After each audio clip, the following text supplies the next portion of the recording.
গরুটি তার মালিকের ভালোবাসার টানে প্রতিদিন তার মালিকের কাপড়ের দোকানে চলে যায়।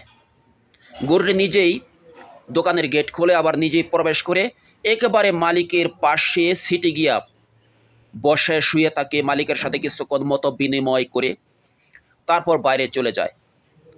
এভাবে প্রতিদিন গরুটি তার মালিকের দোকানে চলে যায় শুধুমাত্র ভালোবাসার টানে। যখন মনে চায় তখনই ছুটে যায় তার মালিকের দোকানে। দেখেন পশু পাখির মধ্যে কতটা ভালোবাসা।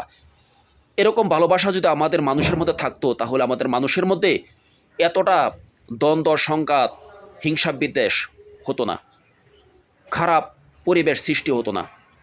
আসলে এই পশু পাখি থেকে ভালোবাসা যে কাকে বলে, ভালোবাসার মাঝে কতটা শান্তি, এই পশু পাখি থেকে আমাদের শিক্ষা নেওয়া উচিত।